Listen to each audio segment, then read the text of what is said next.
अवघा रंग एक झाला, रंगी रंगला श्रीरंग या अभंगवाणीने सासवड नगरी पहाटे दुमदुमली।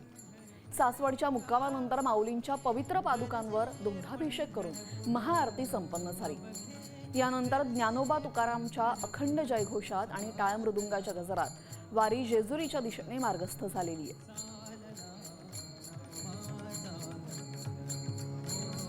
दरम्यान सासवडहून पालखी सोहळ्याचा आढावा घेतलाय आमचे प्रतिनिधी रोहिदास गाडगे यांनी। पाहूयात। वारीच्या वाटेवर संत श्रेष्ठ ज्ञानेश्वर माऊलींचा सासवड मुक्काम होऊन माऊलींची पालखी जेजुरीच्या दिशेने मार्गस्थ झालेली आहे। सकाळी विधिवत पूजा झाल्यानंतर माऊलींची पालखी आता जेजुरीकडे प्रस्थान होणार आहे। त्यापूर्वी वारकरी हे माऊलींच्या पादुकांचं दर्शन या ठिकाणी घेत आहेत।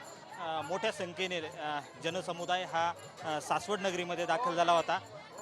खरं तर धाकट्या बंधूंचं म्हणजे सोपान काकांची पालखी पंढरीच्या दिशेने मार्गस्थ झाल्यानंतर आज माऊली हे पंढरीच्या दिशेने मार्गस्थ होत आहेत। मोठ्या भक्तिभावाने वारकरी माऊलींच्या चरणी नतमस्तक होत आहेत आणि आपल्या भावना माऊलींच्या चरणी मांडतायत आणि हा सोहळा नयनरम्य आणि तेवढाच वैभवशाली व्हावा यासाठी देवस्थानच्या माध्यमातून प्रयत्न केले जातात आणि तसाच हा सोहळा आज सोन्याच्या जेजुरीमध्ये दाखल होतोय आणि सोन्याच्या जेजुरीमध्ये भंडाराची उधळण करून या सोहळ्याचा सांगता होणार आहे। व्हिडिओ जर्नलिस्ट आदर्शसह मी रोहिदास गाडगे, साम टीव्ही न्यूज, जेजुरी, पुणे।